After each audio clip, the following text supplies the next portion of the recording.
মাংসর মধ্যে নুন, সর্ষের তেল, হলুদ গুঁড়ো, জিরের গুঁড়ো আর ধনের গুঁড়ো এখনও পর্যন্ত দেওয়া হলো বন্ধুরা। আগেই বলে দিয়ে এই মাংসটা ম্যারিনেট করা হচ্ছে বিরিয়ানির জন্য। আজকে আমাদের বিরিয়ানি রান্না হবে, সেই জন্য কিন্তু এই মাংসটা আগে থেকে ম্যারিনেট করে রেখে দেওয়া হচ্ছে। এরপরে কিন্তু পড়বে কাশ্মীরি লঙ্কার গুঁড়ো, যাতে কালারটা একটু রেড কালার আসে, কিন্তু ঝালটাও যাতে একটু কম হয়, ঠিক আছে।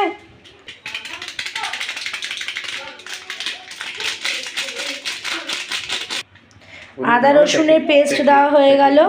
এটা কিন্তু প্যাকেট ইউজ করছি আমরা বন্ধুরা, তোমাদের আমি লোটে মাছের ক্ষেত্রেও দেখিয়েছি।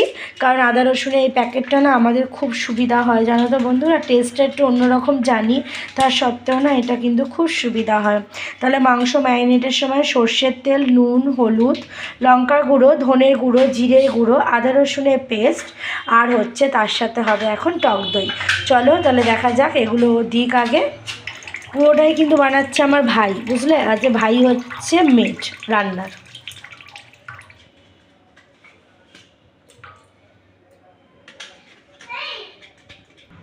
এই দেখুন বন্ধুরা, এটা হচ্ছে রোজ ওয়াটার, আর এটা পুরোটাই মনে হয় লাগবে, তাই তো।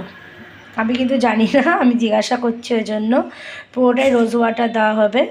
দেখো বন্ধুরা, এটা হচ্ছে কেওড়া জল, ঠিক আছে। কেওড়া জলটা কিন্তু পুরোটা দেওয়া হবে না, ও বললো যে হাফের একটু বেশি দেওয়া হবে, কেন বেশি গন্ধ হয়ে গেলে না আবার অনেকেই ভালো লাগে না খেতে। আচ্ছা, কিন্তু খাবো আমরা, আমি, আমার বাবা, আমার ভাই, আমার পিসি, আমার পিসা আর আমার কর্তামশাই কিন্তু খাবে কালকে, ঠিক আছে।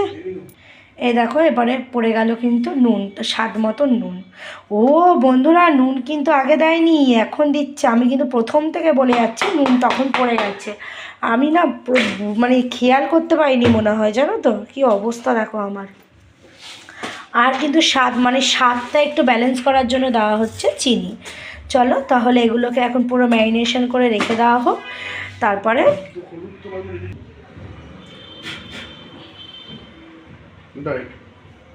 মশলা গুঁড়ো। এই দেখো ও কিন্তু একটা গুঁড়ো বানিয়ে নিয়েছে, ঠিক আছে। এই গুঁড়োটা কিন্তু ওই যে মানে স্পেশাল বলছে, কিন্তু বন্ধুরা প্যাকেটটা কিন্তু দোকান থেকে কিনে এনেছিল, সব গোটা গোটা মশলাগুলোকে ও গুঁড়ো করে নিল, ঠিক আছে। চলো তাহলে স্পেশাল মশলা, মশলা প্যাকেট হাফটা, এই পুরোটাই দিয়ে দিল। গরম মশলা পুরো গোটা, গরম মশলা এক প্যাকেট। মাখানোটা দেখো বন্ধুরা, দেখলে আমি অবাক হয়ে যাচ্ছি। দেখো দেখো